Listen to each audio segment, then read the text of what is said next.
Success stories are about successful people, and it seems so easy, but there's a ton of blood, sweat, and tears and hours that no one realizes.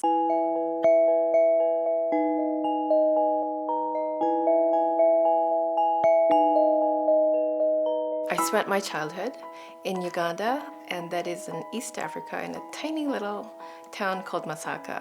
My father was a town surgeon there. The first greeting card I think I created was when I was in Uganda. There were no gift shops in Uganda or greeting card stores, so you had to make your own. I would sit there with my dog Simba, and I would put his paw prints on it, put flowers on it, and just make these cute little cards. And it's always been a hobby my whole life, really. I would make cards for my friends instead of buying a Hallmark card. And it's a much more personal and intimate gesture to give something that you've created.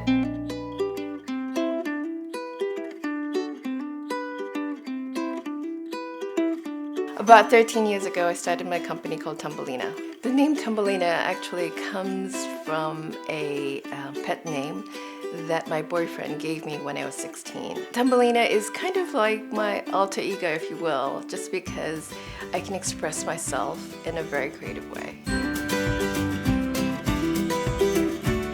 We started out as a handmade greeting card company. I designed about 20 handmade greeting cards, and I took them around to stores personally. I showed the buyer my cards, and they loved them. My first order, I think, was about $150, and that was about 36 cards, I believe. Production for handmade greeting cards was crazy just because you had to be so precise. When we became larger, I had quite a few elves helping me, and these were people that we trained, a lot of moms that wanted to do this on the side. And I remember being on the Martha Stewart show, I said that we had a lot of elves that helped us, and I think I received about 500 emails from moms all over the country that wanted to help me make our cards. When Borders placed an order with us, we had to finally take it overseas, and dealing with production overseas is really a nightmare. It's something that just sucked up all of my energy and time, and I was not designing anymore. I was just being production person, so not what I wanted to be. When I saw that trends were changing and technology was taking over a lot of different industries, people were buying less and less greeting cards, but people were taking more and more photographs. And I decided, I think that we can design some awesome greeting cards for photos. Snapfish was one of the biggest players in the field at that time.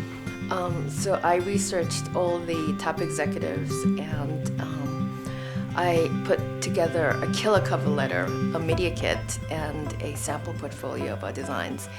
And I sent it by FedEx to the top 4 executives, as well as a creative director. And a couple years later, the creative director told me that each of those executives had brought the FedEx package to her and said, "Hire this girl." And that's when she called me. It's essential for any business to constantly look at new opportunities, because you never know which one's going to really hit big.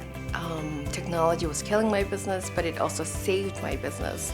Last year, we sold over 17 million photo greeting cards, and it's something that I'm very proud of. For me, success is not necessarily about winning. It's about never giving up. It's refusing to fail. I think that was never an option for me. I think when you take failure off the table, you just only have one way to look, one point of view, and you just go for it. It's important for me to be part of TIA and help young entrepreneurs succeed. I think that is rewarding for both the mentors as well as students. My name is Oak Atkinson, and I'm a greeting card designer.